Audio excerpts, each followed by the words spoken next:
I am Isa Kamari, 63 years old. I'm an architect by profession, but my passion is in writing.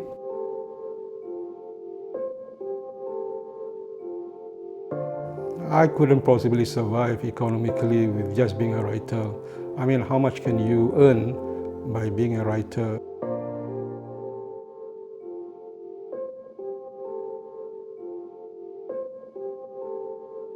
I've been writing for almost 30 over years and practicing architecture since 1990s. If I did not go through that trauma of, in 1979, I'm not sure I would become a serious writer like what I am now. My novels have been translated from Malay into English, Mandarin, Arabic, Urdu, Russian, French, Spanish, and recently also Korean.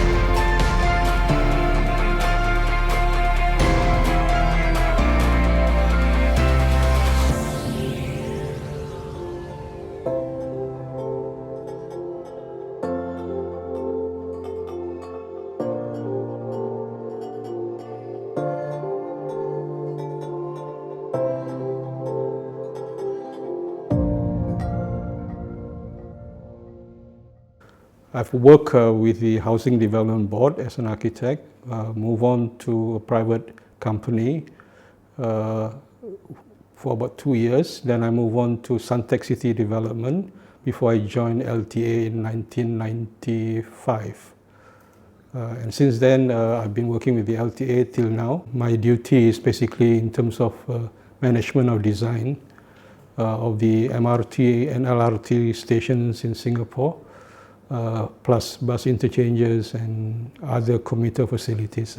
When I was in the private sector, I had no time for writing. Architecture in the private sector demands that you give full attention to your project. It's all about making money. It's all about entertainment at some stage with your clients and etc. So it doesn't give me the space and time to delve into creative writing. As such, I made a conscious decision to move back to the statutory board, which is the LTA, to practice architecture. And at night, I would have time to write. In my primary school days, my teacher told me that my writing is of the standard of a secondary school student. So in this regard, I think I have the flair. This flair for writing has got to be coupled with true experience. So if I did not go through that trauma of, in 1979, I'm not sure I would become a serious writer like what I am now. At that stage of my life, I had the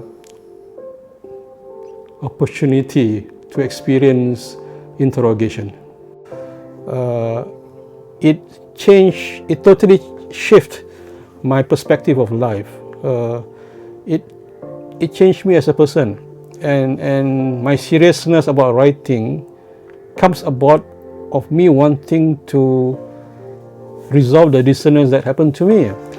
Like my journey is about me wanting to find myself. My writing journey, my literary journey is about me wanting to find myself. For me to become a writer which is true to my voice, the way as it is now, somehow the trauma was the factor that pushed me into that corner.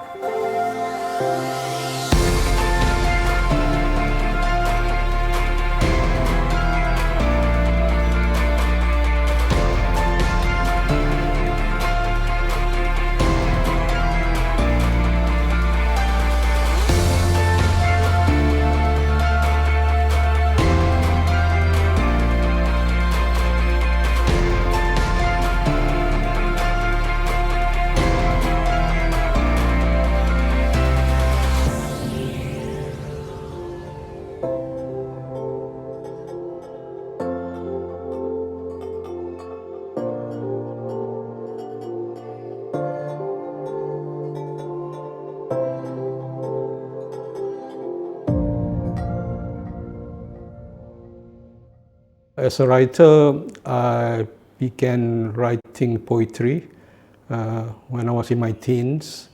I moved on to short story writing before I delved into the novel. I've produced since then about 2 collections of poetry, 2 collections of short stories, 1 collection of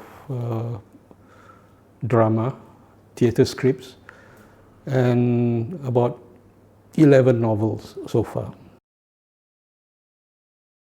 I mean, in my younger days, I spent longer time writing after my family members has gone to sleep till about 2 to 3 a.m. That pattern has changed also because I'm aging and I tend to sleep earlier, but I wake up earlier too, 4 a.m. also, perform tahajjud a little bit, and then begin to write also up till maybe Fajar.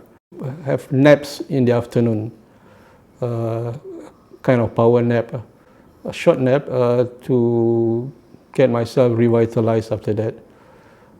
So that is the routine currently I'm following. Basically, I do not write out of a vacuum, meaning to say, I pluck ideas in the air and then I focus on that idea and I write. Always start with some kind of crisis or problem. Basically, I need to be disturbed by issues, by ideas, by happenings, by events around me or even around the world. I don't write as a result of me wanting to create something. No, it has always come from the fact that I feel the urge to address the disturbance or the crisis that's happening to me intellectually, emotionally, to be able to actually bring me back into a position of stillness of mind. And that involves doing some research on the issues at hand and being able to find some kind of resolution or vision arising out of my own analysis of the issues at hand.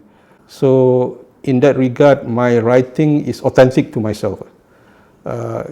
It is something which I want to solve, to bring me back to a state of peace.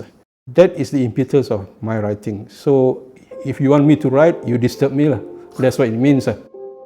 What goes after LTA is more of what I think I ought to do to refine it, to elevate my writing to a level whereby it is not only able to travel in terms of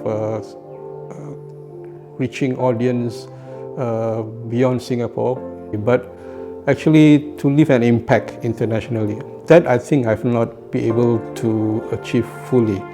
And I think my focus would be just to do that, to make sure that the works that has been translated into different world languages has an impact on the lives of people beyond Singapore.